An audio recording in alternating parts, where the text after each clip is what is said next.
When I read quite a few of the anecdotes in the extracts, there's a lot of diva-like behaviour from Meghan Markle, very controlling about her image when she does a Vogue shoot, for example, all over it, exactly how she wants it to be, Vanity Fair, all these things.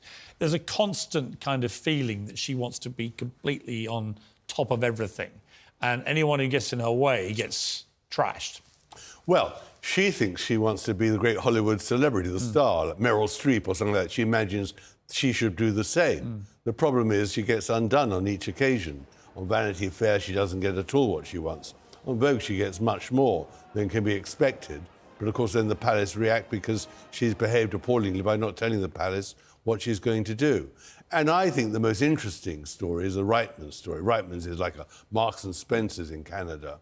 And I got the most enormously exciting story from the people involved in the shoot for the advert, 80-strong cast and crew, who tell this story about a woman who is, after all, only paid $15,000 a day, peanuts for a star, to advertise these very cheap clothes, $100 a pair of clothes. And she behaves appallingly. And they all loathe her at the end. And she walks off in the end with a pair of shoes they thought they'd lent to her. When you got to the end of the book, did you have any sympathy for Meghan Markle? Did you buy into her thing that she had no idea what she's really getting into? Oh, on the contrary, I think she's a very scheming, very clever woman. No, I think the surprising thing at the end of the book, I realised how successful she'd been. Here was a woman who was nothing. I mean, born, broken family, the whole thing, an unknown actress, all the rest of it, becomes a global star, which is what she wanted.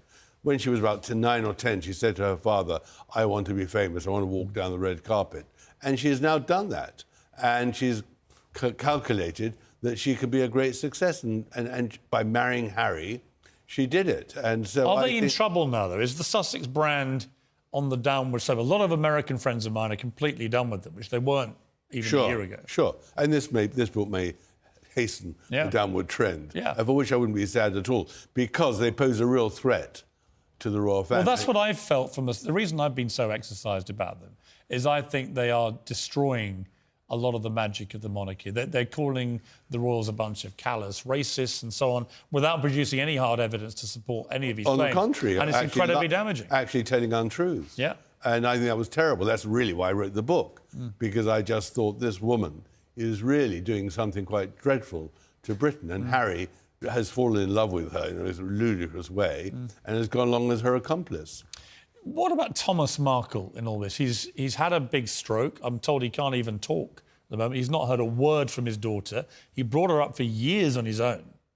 Wasn't at the wedding for reasons we all know, but what's your sense about him? Well, I went down to Mexico and spent 2 days with him. And of course, you can't have anything other than sympathy for a man who was terribly traduced by his daughter and quite puzzled. And what the book tells is how that descent into acrimony happened, which I don't think has been told before. I mean, the genesis is these paparazzi pictures which he colluded No, the with. genesis is long before Piers. Is it? Oh, much longer. When she's in Canada, she's already breaking off from him. Oh, you mean between... Yeah, but, between him and... I meant actually probably between Harry and Meghan as a soon-to-be married couple. It seemed to me it all blew up because Harry has this pathological hatred of paparazzi. No, why did Harry never go to meet Thomas? Why is that? Well, I think because Meghan didn't want him to meet a fat old man. I mean, Meghan was very worried. That's why she brought her mother across the wedding just 2 days before the ceremony. What do we know about her mum? Her mum's a mysterious figure. Very mysterious. The book tells it all. I mean, the mother really was a very odd woman, disappeared for 10 years, effectively, during her childhood. That's why Thomas had to bring her up. And in the end, what Thomas says is that it was Doria who really engineered the split between himself and Meghan, because she wanted the fame and the glory. Extraordinary situation where you have Meghan completely split from all her family on both sides apart from the mother, and Harry now pretty much split from all his family. The two of them living in this weird place in California, this big house, and pretending or behaving like a renegade royal family. Well, there's that. I mean, they're the royals of Montecito. But what is interesting is that right at the beginning, Samantha Markle, Thomas's daughter, warned everybody. She said, she's breaking our family and she'll break the royal family too. We all laughed at her. And she is. And it was true. Yeah. It's a fascinating book, Revenge by Tom Bauer, Meghan, Harry, and the War Between the Windsors.